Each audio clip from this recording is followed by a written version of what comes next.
Chief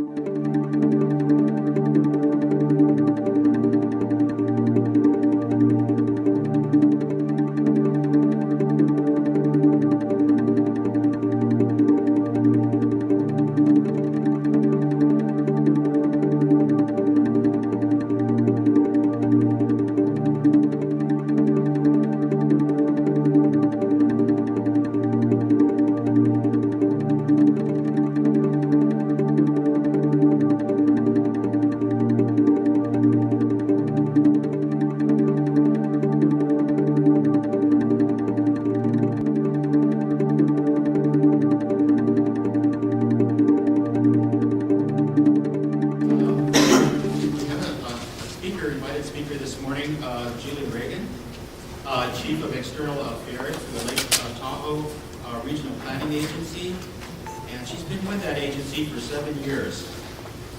In her capacity, she now serves as on the executive team and oversees the public and government affairs there.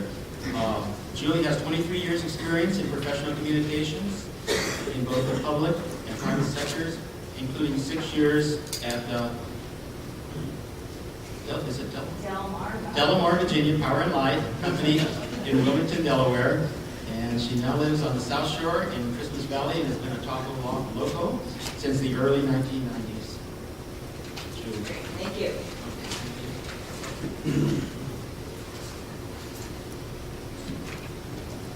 Good morning. I mentioned the Delmarva Power and Light. Has anybody heard of the Delmarva Peninsula in this room? Okay, a few people. Thank you. It does feel a little far, like 3,000 miles away sometimes.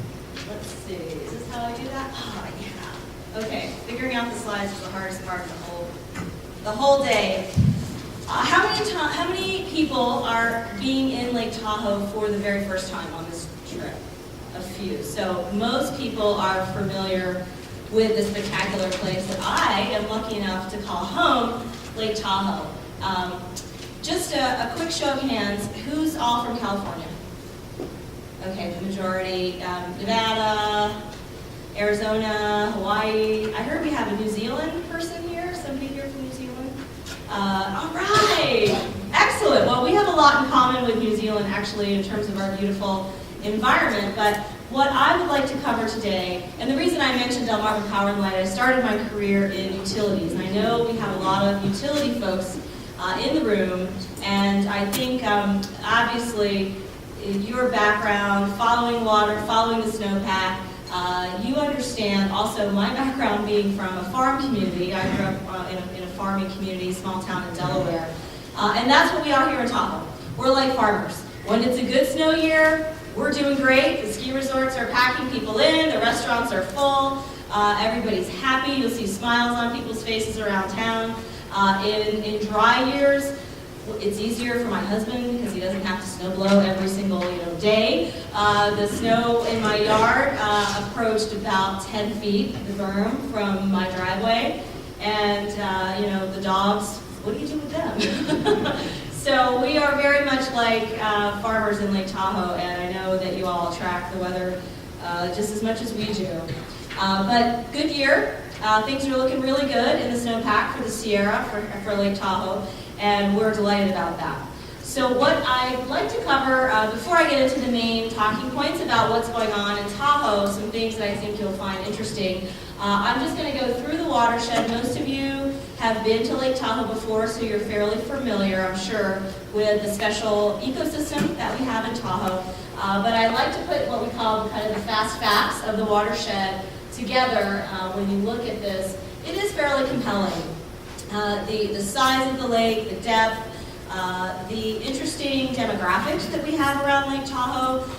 For example, there are 44,000 developed parcels in Tahoe with an assessed real estate value of almost $18 billion. And that was just 2010, 2011. Imagine what that number was about 2008. So that's fairly substantial. But coupled with that, what's not on the slide is that a very substantial number of our community members live in abject poverty. So you have this dichotomy of wealthy, beautiful homes ringing the lake that you'll see as you tour around Lake Tahoe, But you also have a service industry. We have a very large Hispanic population and people that are literally hanging on by their fingernails to survive in this economy, which has been very rocky for us in the last few years. So it is a very big contrast in terms of the demographics of Tahoe. The majority of our property owners are part-time. About 60 to 70% of the homes that you see are occupied only seasonally. Part-time residents from the Bay Area, this might be a second home, and that is the majority of the home ownership pattern. But a very small percentage of the land is actually in private hands. The majority of our lands are either United States Forest Service lands, that's about 75%, or they are state lands, which the California Tahoe Conservancy, the Nevada Division of State Lands, owns a lot of the property in Tahoe. So that 15% in private hands is a small number, but I like to say that's where all the good fighting is. That's where all the development pressure comes together, and that's part of what my agency is involved in on a daily basis. So just looking at the political landscape, the political landscape for Lake Tahoe has always been very complicated. I like to show this slide because it has the county and the state jurisdictional boundaries. We have two states, obviously, Nevada and California. That represents 183 legislators in the two state legislatures. We have 5 counties, 1 incorporated city. That represents about 30 locally elected officials. And then our governing board of the TRPA is 15 members. And 7 of them are from California and 7 of them are from Nevada. And we have 1 non-voting presidential appointee. President of the United States appoints 1 person to our board. So that is a fairly complicated political landscape that we operate in here in Tahoe. And why is that? I think certainly for those of you who have come to Tahoe many times, you are, I hope, as taken aback every time as you see the lake as I am, every single day. When I see the lake on my way to work or look out my window, my office is right here on Kingsbury Grade on the South Shore, I get my breath taken away every day, and I think that's a real joy to be able to live in a place that inspires you every minute of the day that you're here. And there are only a handful of lakes in the entire world that have the combination of spectacular natural features, the depth, the terrain of Lake Tahoe, and certainly the clarity.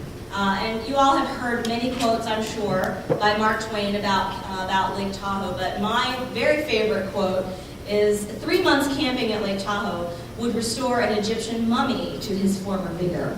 And I have to concur. The other thing that's interesting about Lake Tahoe is that it's not a national park, and yet we face a lot of the pressures that a lot of the beautiful national parks in America face. But we have that 15% of the land ownership that's in private hands, and I'm lucky enough to get to own a home and to live here. But that presents some very unique challenges that only a couple places in the United States face. The Adirondacks in New York being one of them, with the state park with private land interspersed with public land. So it's in this intersection of science, policy, and politics where my agency, the TRPA, exists. And we try to do our best to have an equilibrium. That was what our direction was with the legislation that set us up, to have an equilibrium between the natural environment and the man-made environment. And that is not easy. So a little bit just about why we were created, the compact. The legislation established us in 1969 by what then Governor Regan and Governor Laxalt of Nevada. 2 conservative governors created our agency. President Nixon signed the compact. We just celebrated our 40th anniversary not too long ago. And then it was amended in 1980 to require what we call environmental threshold carrying capacities. So we have these standards that we have to meet in Lake Tahoe, or really not much can happen, or at least we have to show that we're making progress toward these environmental standards. And in 1980, the other big change with the legislation, the Bi-State Compact that created us, was that our board constitution changed. So previously, from 1969 until 1980, we had more locally elected representatives on the board.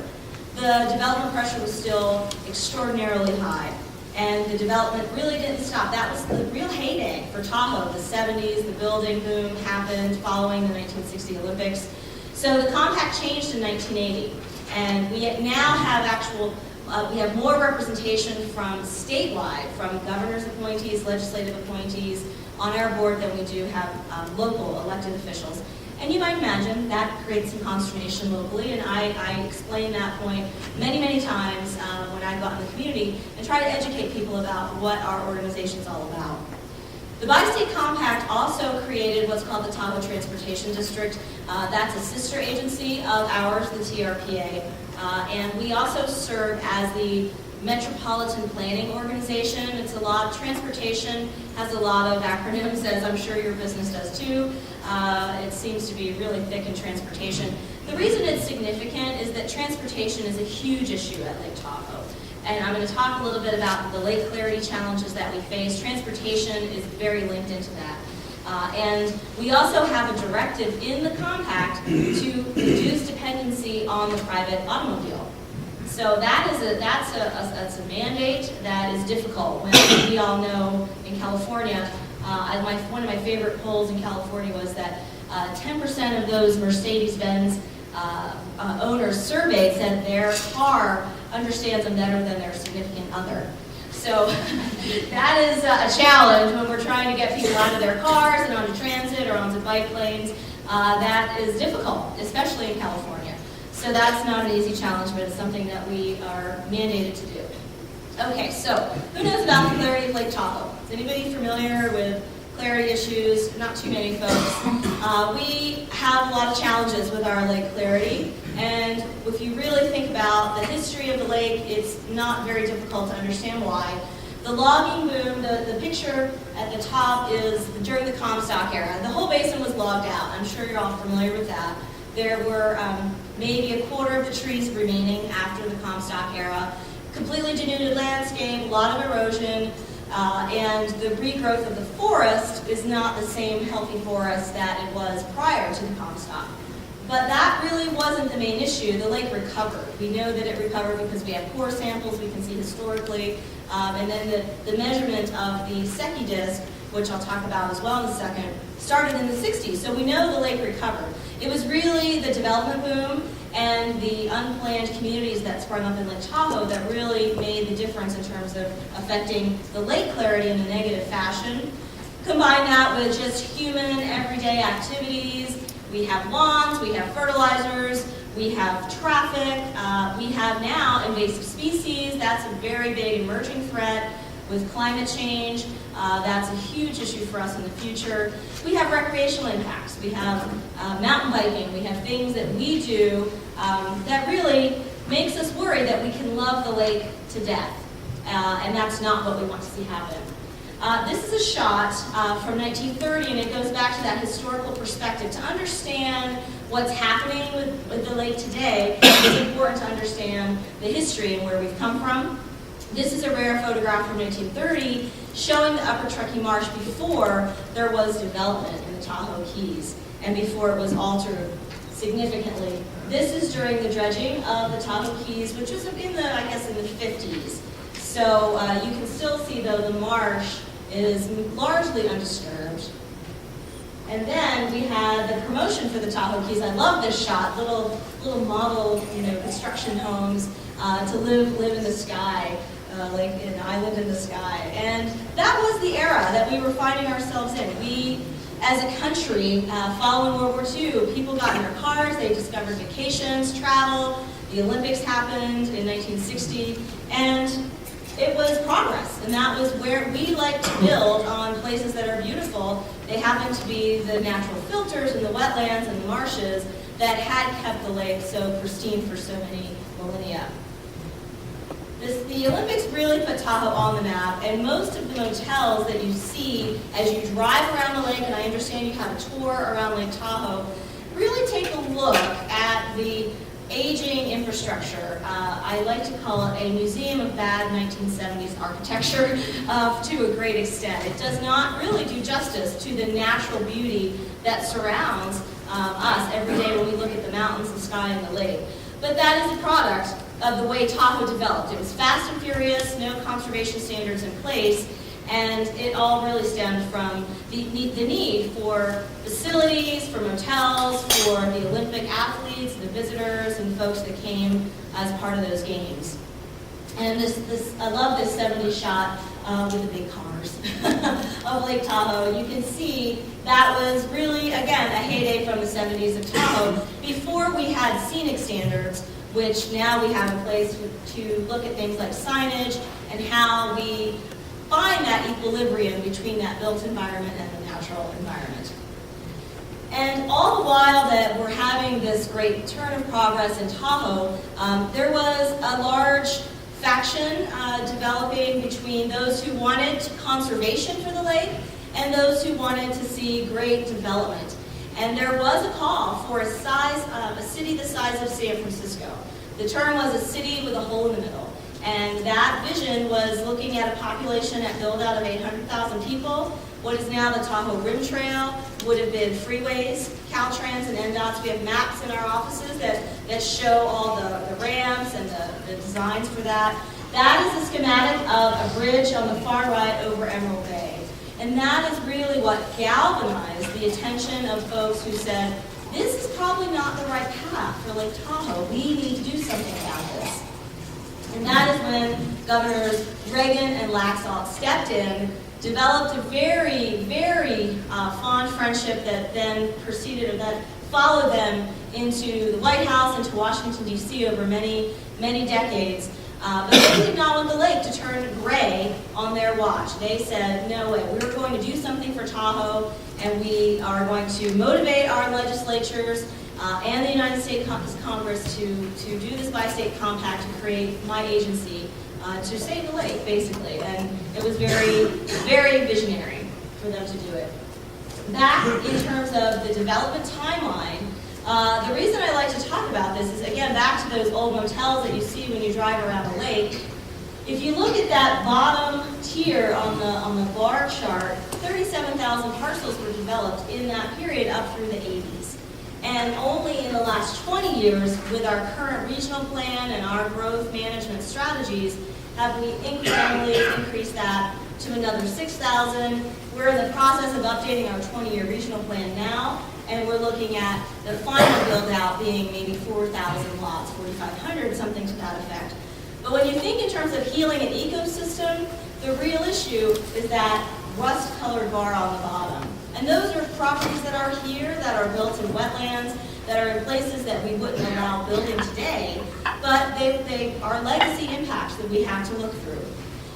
So when we realized that that was the issue, that just regulation alone and just managing growth and development would never get us to the clarity standards, in the 90s we said we need another strategy, we need a restoration program. And that was the birth of the Environmental Improvement Program. We were fortunate to have such a supportive congressional delegation. We had President Clinton and Vice President Gore coming here in 1997 to have the first presidential summit for Tahoe. So that was really the birth of a restoration program that's multi-tiered and full of partnerships. About 50 different agencies work together on this program, which we call the EIP, the Environmental Improvement Program. So we're looking to go back and fix that development pattern, that bottom part of the bar on that graph, those parcels that were put in places we wouldn't put them today, restoration of the river, looking at opportunities for us to do a full ecosystem restoration and heal the watershed. And that's a shot, of course, of the Keys with the community in that area. If you think back to those original areas, it's a really different story. We have an entire department on what we call implementation, and that's the focus. Getting projects on the ground to improve our environment, not just keep the status quo, but to actually improve the environment. Looking at stormwater programs, erosion control, forest fuels, trying to do forest thinning and ecosystem restoration, aquatic invasive species, all sorts of things that are actual impacts on the ground. That's the focus of a whole department that we have at our agency. And I like to show this picture because it's another illustration of the legacy, what we've inherited as a legacy in terms of land use. The population of 9,500 in the 50s on the left with the Upper Truckee River, looking at closer to present day, 97 on the right, and you can see a golf course in the floodplain now. That gives you an idea of the straightening of the river The river's been altered throughout the entire watershed. The Upper Truckee watershed is perhaps the largest wetland in the entire Sierra Nevada. It's very significant in terms of the ecosystem values, and it dumps more sediment, the river itself, into Lake Tahoe than any other of the 63 tributaries that run into the lake. So it's a significant challenge. And because we have it now constrained with things like golf courses and an airport, it makes it very difficult to go back and do full geomorphic restoration. And are there any fluvial geomorphologists in the room? I just like to say that word because it's fun. But I get to work with them at my office, and it's brilliant. And I actually live in Christmas Valley on the high end of the Upper Truckee River, and I never experienced a river moving the way that it did last October when we had that deluge of rain. It was unbelievable. So rivers need to move. They need to do things. And in the natural functionality, and when you constrain them with building, as we all have across the country, it makes it difficult to have that river have true restoration and functionality. So that's what we're tackling with this environmental improvement program. And the reason that's important is because we want to avoid the plume going into Lake Tahoe as pictured in the right-hand corner there. Looking historically at the watershed, we developed 75% of the marshes, 50% of the meadows, because again, those were the places naturally that we want to build because they're beautiful, but we have to go back and restore that functionality if we want to achieve our lake clarity goals. We now have about 15 projects between state, federal, local agencies working together in combination on the Upper Truckee to address some of those legacy impacts. The regional plan, I won't spend a lot of time, I just wanted to let you know that's going on in Tahoe. The regional plan that we have is similar to what a general plan would be for a city or a local jurisdiction, but really it tiers, everything that happens in Tahoe tiers from that regional plan. We've been involved for many, many years, hoping to get that wrapped up by 2012. But it's very important for the future of the lake to give some kind of certainty about how much development will be allowed going forward, what will the restoration program be, the capital projects necessary through that environmental improvement program to restore the ecosystem. And all of it has to add up to what we call threshold attainment. And those are those 9 categories that I mentioned earlier, the environmental standards that we have for lake clarity, soils, vegetation. We actually have a recreation threshold because recreation has always been an important part of Tahoe's history, and it always will be. So we actually have to have a plan that at the end of the day adds up to reaching the goals in these important areas. And a project that might want to happen, whether it's a redevelopment project, construction, a commercial project, that project actually can't happen in Tahoe if it's shown to degrade any of those standards. So it's a pretty high bar that we have for ourselves in Tahoe. In our agency, who's heard any controversy about my agency, the TRPA? Oh, come on, you can raise your hand. It's all right. Yeah. Controversy is our friend, and we're very familiar with controversy, and I'd be happy to answer any questions at the end of this about some current issues we have going on. But we have a new strategic vision at the agency because we recognize what we do as controversial. Anytime land use and development involves the community, there will be controversy. But we have a new strategic direction. It's based on that adaptive plan cycle of planning, implementing, checking, and adjusting. And that's how we're structuring ourselves for the future, because what we're really trying to do is to deliver more environmental gain on the ground. One of our signature elements is lake clarity, and you used to be able to see down 100 feet into Lake Tahoe. We have a great partner in UC Davis. They've been monitoring the lake. You know, every 10 days, someone goes out and takes a reading with the Secchi disc, and that's the I don't think that's the LeConte, but that's one of their main instruments that's on the water. You'll be going over there on your tour at the Science Center, which is a fascinating tour. But we're very fortunate that we have this amount of data to track our historic progress over time. And for a while, we were on a nosedive decline. We were losing about a foot a year of clarity. It got down to about 64 feet in the 90s. Now we're about 68 to 70 feet. And the good news is that in 2008, UC Davis said, we have statistics determined that we are stopping that slide of the decline.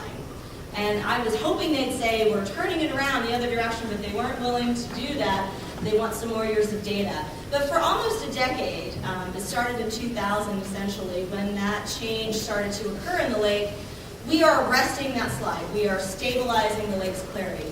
That's huge. You know, for an ecosystem to turn around, it's a very monumental task. But we are encouraged that we are slowing that decline. We have what we're calling a clarity challenge through the Tahoe Total Maximum Daily Load, a TMDL, that we're working with our Lahontan Water Board on the California side and the Nevada Division of Environmental Protection on the Nevada side, to find ourselves at 80 feet of clarity and hold the line at that, and our goal is within 15 to 20 years to get there. That means we have to deliver 32% less fine sediments into the lake. It's fine particles that are causing our clarity loss. Algae, of course, from nutrients like phosphorus and nitrogen are still a problem, but the fine particles are the big culprit for the clarity loss.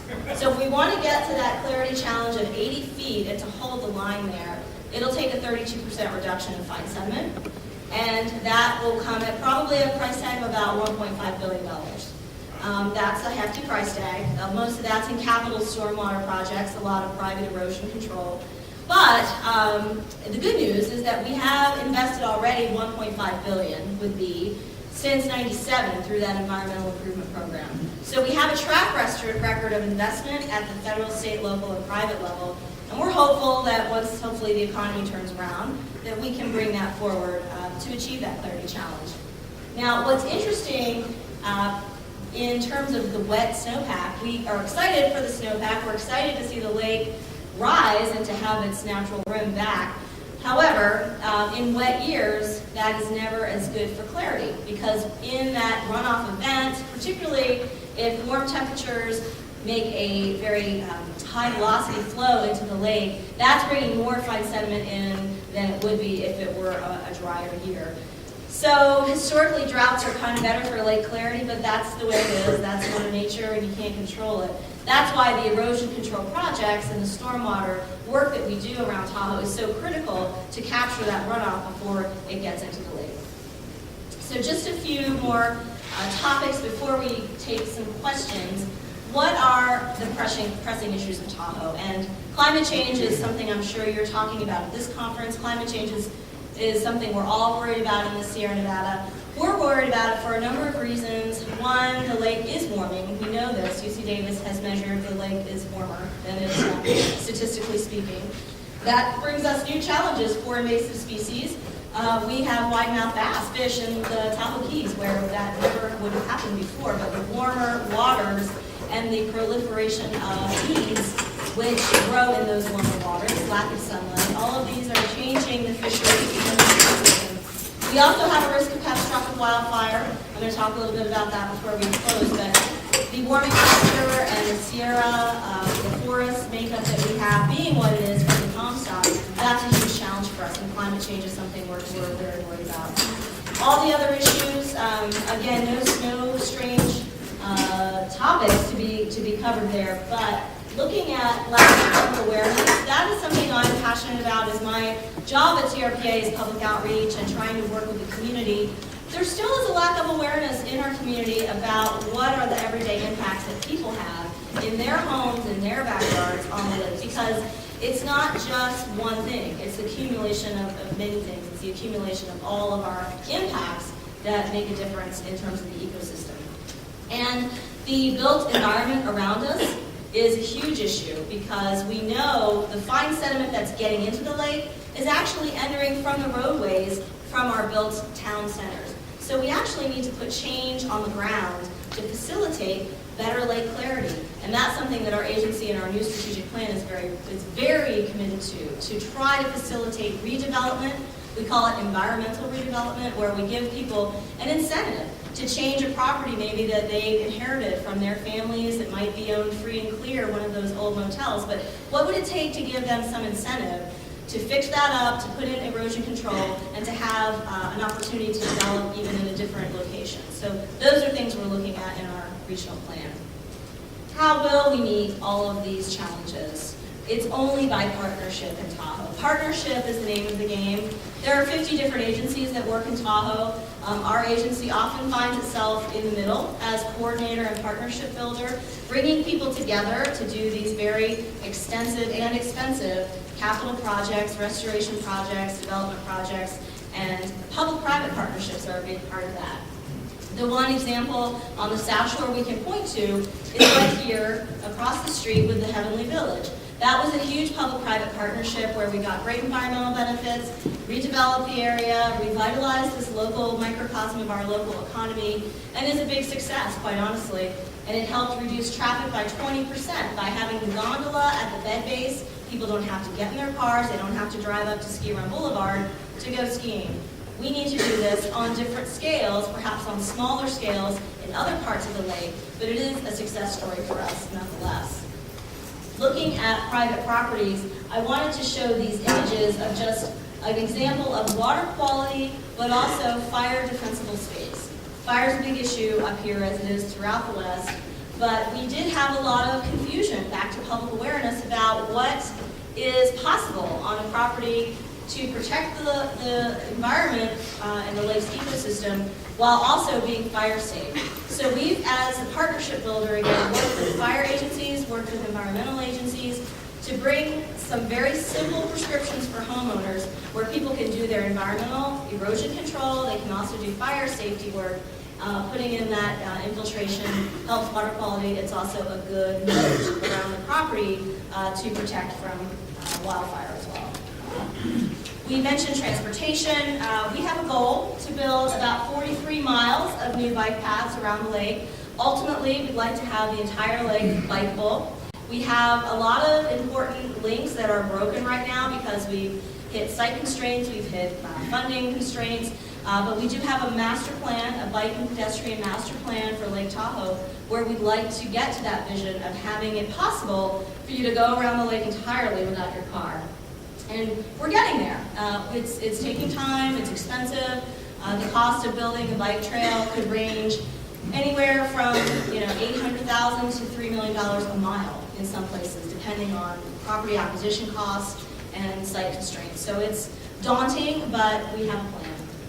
Aquatic invasive species, that's the emerging threat that I know all of you are familiar with.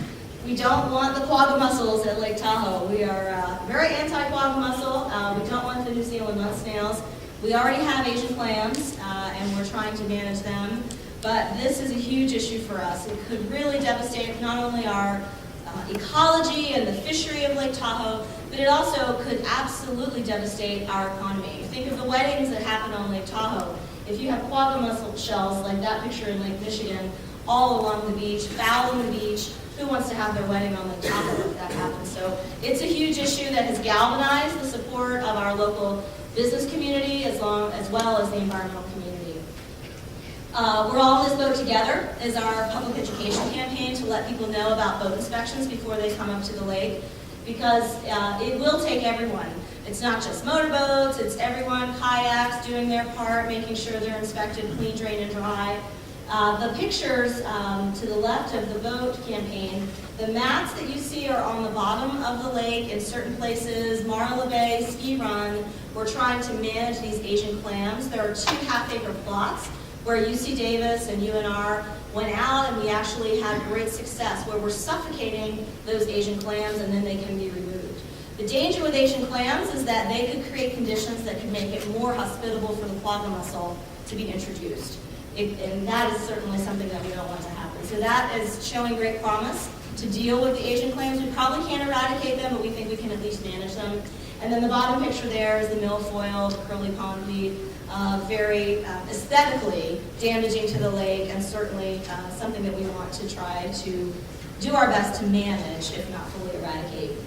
This is a shot from the Angora wildfire, just a couple miles from my house. I was home when that happened, had my bag packed ready to evacuate, had good friends that lost their homes.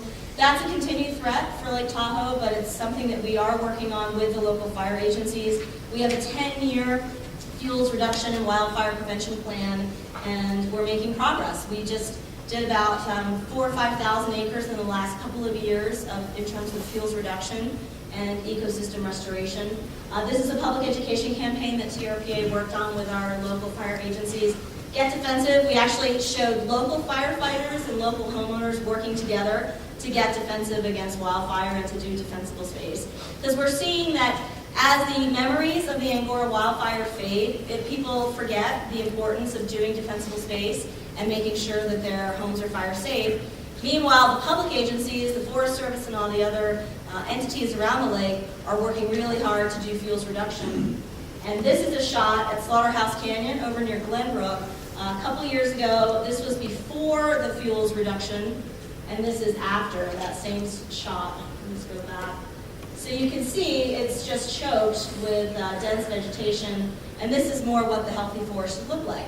So this is happening on a wide scale all around the lake. Thousands and thousands of acres are being done on private lands, on public lands, and we're working together, again, as that partnership builder, helping to get the federal and the state funds that we need to do the job.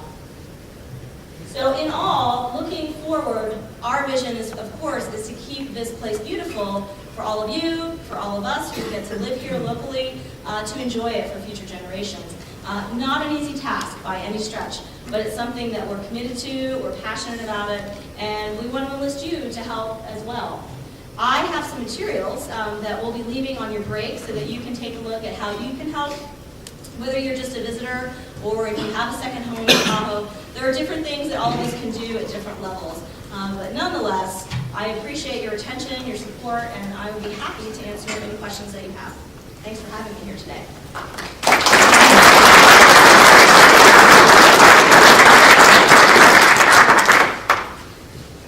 Thank you, Julie. Thank you. Yeah, you mentioned the Comstock era. Could you talk a little bit about that? Absolutely. So the Comstock era was basically the mining, silver mining in Virginia City, and they needed lumber. And the Sierra was the ready available source for that lumber. So there were, if anyone, has anyone been on the Flume Trail? It's a great mountain bike ride over on the Nevada side. I mean, that was the flume, that was the path to get the logs from Glenbrook and the Nevada side over the hill into Virginia City to shore up the mines. And it was, it was during a major extraction period of our history, and that was what was needed at the time.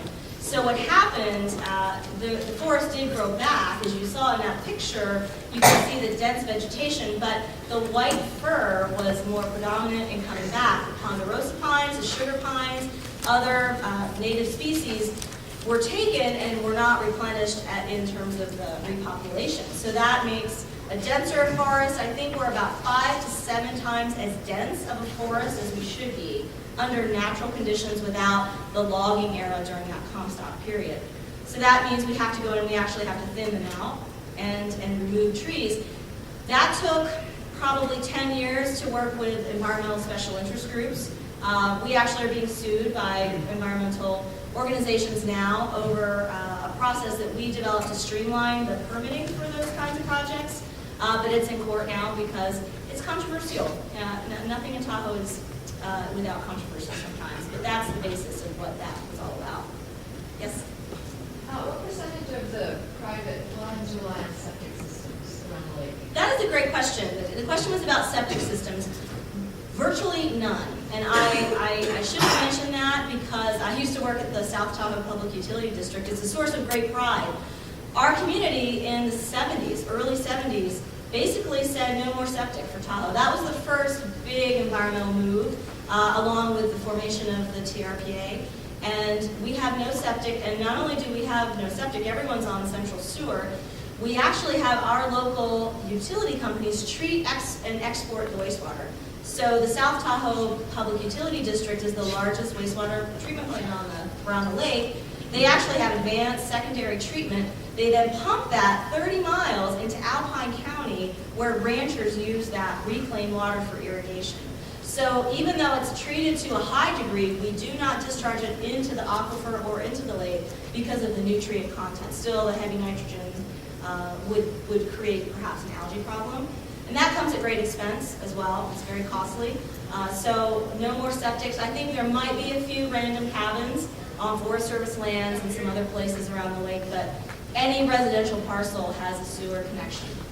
There are still private wells in pockets. Most people are on central water. There are more private wells, but everyone's on central sewer. Yes? In regards to the central water, I know in Chucky, we just got a 2-year notice that said we have 2 years until they start charging us for water. We have unlimited use right now. So how many of the communities around Tahoe have unlimited water use? Many. Most people are on flat rates. It's a huge issue up here.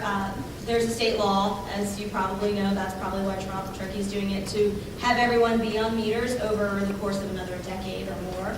But it will be expensive to convert to the systems. Most people are on flat rates for residential. Most commercial properties, I believe, are metered, but the majority, I would say, of water connections around the lake are on flat rate usage. So that is a conservation issue as well as a financial issue, but it's something that will ultimately have to change. Maybe time for one more question. Yes, sir. Just back right behind the highway here, I was out for a walk and I saw in a long block, I think it was 4 boarded up, fenced off old motels. Is that bad that the old places are going out of business, or good because somebody has bought them up for redevelopment? What's the story there? I'm not sure if you're talking about the block. That could be one of them. There, I think it's a little of both. I think there are boarded up buildings all around the lake, and that is a sign of the economy, and it's not good. And we need to work together. There is a plan for prosperity where we're all working on reinventing the economy.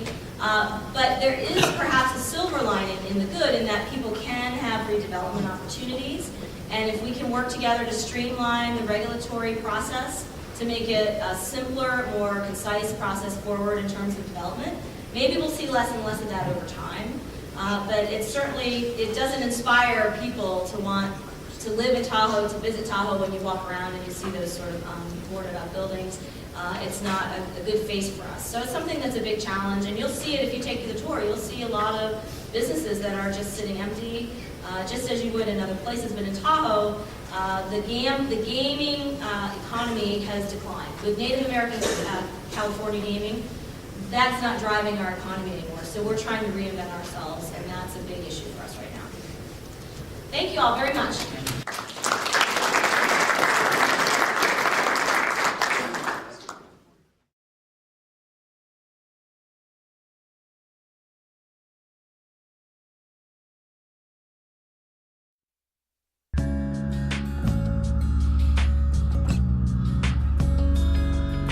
The clarity of the lake is that factor of Tahoe that is the most recognizable and the most renowned. To Californians and Nevadans, and I think a lot of people around the U.S., it is this special place. You can't just take this place for granted because there are not many places like this in the world.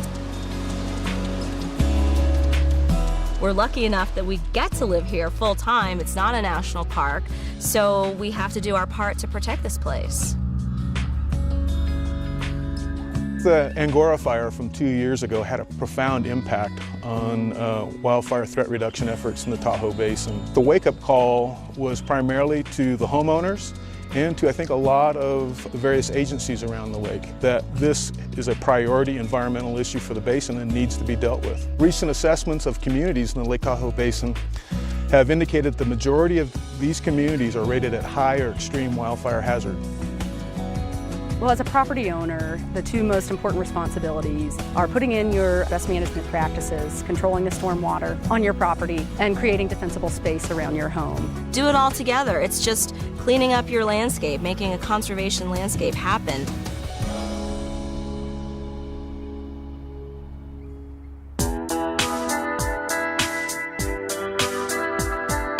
Over the years, the Lake Tahoe Basin has been built up, and the development included a lot of road infrastructure. So there's been a lot of surface pavement, a lot of disturbance in the watershed. That development over the years has collectively input pollutants into Lake Tahoe. Those pollutants are nitrogen, phosphorus, and fine sediment. And the fine sediment clouds the lake, and the nitrogen and phosphorus makes the algae grow. Majority of pollutants that enter Lake Tahoe come from the urban areas. What we've learned recently in the last 5 years is that nutrients are not our main problem. It's actually the fine sediment that is our primary problem. The fine sediment is causing over 2/3 of the clarity loss. These particles are literally invisible by themselves. They're so light and they're so small that the kinetic energy in the lake actually keeps the particles in suspension. Now with urbanization, we've introduced disturbance to the soils, to the landscape, and we've increased the production of very fine particles. Healthy watersheds typically, and we do have some healthy watersheds here in the Tahoe Basin, the healthy watersheds actually infiltrate most of their water. It's actually dispersed across the landscape and then it soaks into the soil. As it soaks into the soils actually remove particles. The particles are removed like a filter, like a sand filter. That's the process by which the natural system keeps the water clean. Most of the BMPs function by mimicking processes that occur naturally.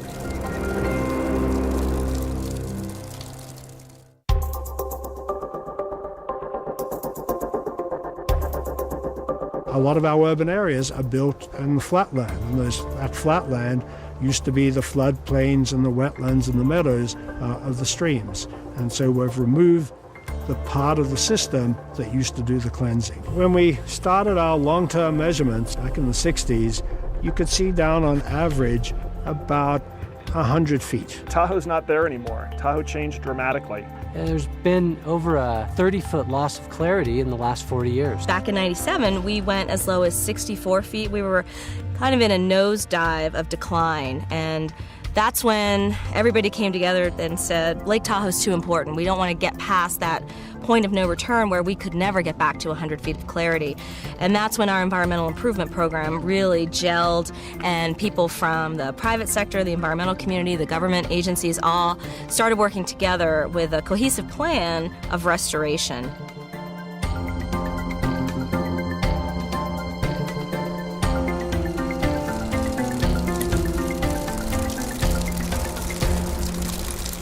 In the late 90s, we implemented what we call best management practices, the BMPs, on residential parcels. The fact that private property owners need to install their BMPs, it's really their contribution to the EIP.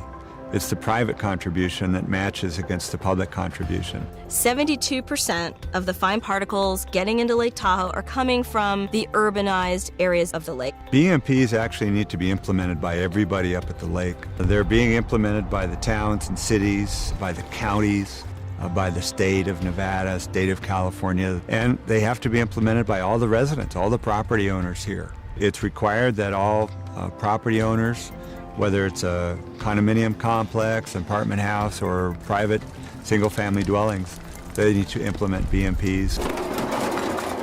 Each property owner that implements BMPs is correcting the problems that we've created by developing that parcel. If a lot of property owners, hundreds and thousands of property owners do that, the little bit of sediment from each property becomes a whole lot of sediment that we're preventing from getting into the lake. And that's going to have a real impact.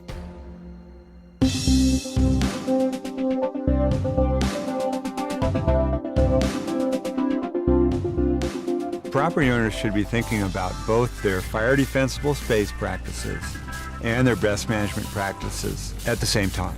It's a better way to get an overall result that's going to make the house safer, more attractive, and it's going to meet the needs of Lake Tahoe by preventing that erosion. I'm with the Nevada Tahoe Conservation District, and you made an appointment with me a couple of days ago. When a property owner wants to get started, they should actually call their conservation district. If they live in Nevada, it's the Nevada Tahoe Conservation District. If they live in California, it's the Tahoe Resource Conservation District.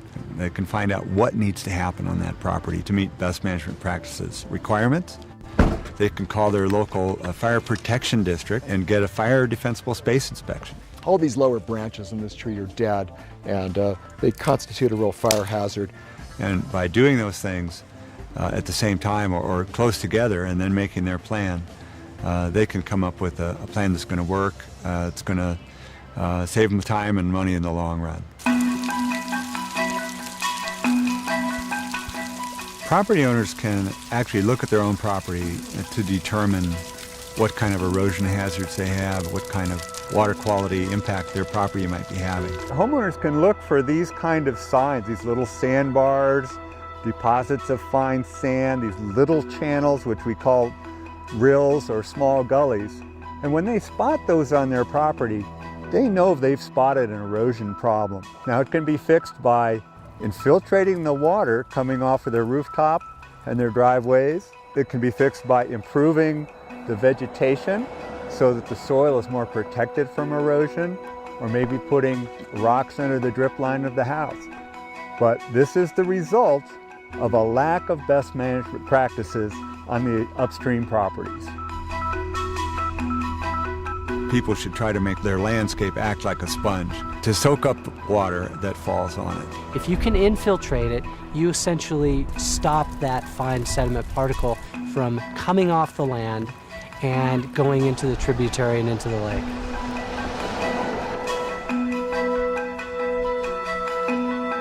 If a property has bare soil, we want to cover it up with mulch or plants. We had 21 trees taken out of our property, and there was a lot of slash out here from the limbs and whatever, and so the fire department chipped them. I had them blow them up here on the hill, and it doesn't erode any longer. So there was a byproduct from our fuel reduction work that really helped our BMPs. When slopes get over 50% in steepness, they need something more than plants and mulch. Here we have a block wall that was created without any mortar. We took a slope that was really steep and we created a relatively flat planting area. It's a terrace. It can rain as hard as it wants, and there's not going to be a bunch of erosion happening on this slope because it's stabilized by these structures. An unpaved driveway, that's really a source of erosion. When a heavy rain comes, it'll become muddy. If they drive from the muddy driveway out onto the road, they'll track a lot of sediment out onto the road, which will then, in turn, that'll wash into the roadside ditch or to the culvert and storm drain, and it'll get carried to the lake. Paving driveways is required at Lake Tahoe. When they're paved, the planning needs to be done so that they drain, so that the runoff from the driveway will flow not into the street, but into an infiltration system on the property where it will go into the soil. One of the best management practices that's fairly easy for people to do is to deal with the runoff coming off their roofs. The rain will pour right off that roof eave like a little waterfall. We call that the drip line of the house. Where that hits the soil, it can erode the soil if there's nothing protecting the soil. You can put down something like rock or gravel. In this case, we have river cobbles and stones. That'll protect the ground from that erosion. And when you put rock right from your house 5 feet out, you've created a non-combustible zone, which gives you a great amount of benefit for the defensible space.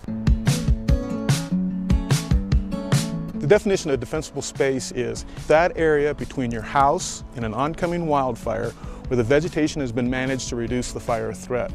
It provides a safe area for firefighters to defend your home, and in the event that there are not firefighters available, it helps the house survive on its own without assistance. And when you're creating defensible space, it's largely the use of these three techniques. Reduction, basically pruning up plants. Removal, taking out plants so there's less plants available to burn. And then replacement, taking out a hazardous plant and replacing it with a plant that's much safer from a fire standpoint. And so we'd refer to those as the 3 R's. This is a firefighter's nightmare. This is a continuum of highly flammable manzanita, and you can just see how incredibly dry it is. It's just brittly dry here. If a fire started here, I think there's very little that could be done to save these homes. The more densely packed vegetation is, the more rapidly fire can burn through it. The general rule of thumb we use for separation between shrubs is 2 times the height of the shrub. And so, for example, on this dogwood right here, if it was 2 foot tall, we'd want a separation of about 4 feet, more or less, between the branches between these 2 shrubs. A good replacement plant choice are herbaceous plants like daylilies. Because they're herbaceous, they're mostly water by weight. The more moisture a plant has in it, the harder it is to ignite, the slower it's going to burn, and the cooler it's going to burn. Landscapes that emphasize flowers, green grass, those types of things are your best choice. The lean, clean, and green zone is a phrase that we coined to express what the vegetation should look like within 30 feet of your home. We call it lean because there's low amounts of flammable vegetation. Clean because maintenance is a priority in this area, so we keep pine needles, pine cones, that stuff raked up and out of the way. And we call it green because we're emphasizing green herbaceous plants that are under irrigation. The non-combustible area is that area within 5 feet of the footprint of your home. This area is critical in terms of your house surviving a wildfire. It needs to be the most ignition-resistant part of your defensible space. A good example of the compatibility of best management practices with defensible space in the non-combustible area is the use of gravel infiltration system underneath the drip lines. Within this 5 feet area, we have a non-combustible material. And so in the event of a wildfire approaching this home and spewing embers that are going to hit the side of this house and start to accumulate down here at the base, there's no chance for ignition. Gravel doesn't ignite. If you do not have a defensible space around your house, then the fire department may not be able to defend your house if a catastrophic wildfire comes through Tahoe again. The ultimate thing that's at stake is human life. If we have a fire in here, it will never be the same in our lifetime. It will never be the same environment. Think of the property loss in here, just the value of the properties and just the emotional loss. BMPs are part of the way of life up here. It's an investment in the future of the property value because if the lake were to continue to lose clarity, all the property values here would fall. It does take a little bit of learning, a little bit of education. The resources available include everything from an individual site visit where professionals can talk to you about your BMPs to demonstration gardens where you can go and at your leisure walk through a garden that has best management practices in place. Those of us that live here are very privileged to be able to live in such a place. I really just think it's the least that we can do to go the extra mile in terms of stewardship of our own property. Those of us living at Tahoe, those of us who use the lake, the responsibility is on us. The only way we're going to really clean up the lake is if everybody is working together to install their best management practices. All anybody has to do is look out to Lake Tahoe to answer the question, is it worth it? It's absolutely worth it. I think we have not only an imperative to try, but to succeed. We're all in together if we want to clean up Lake Tahoe.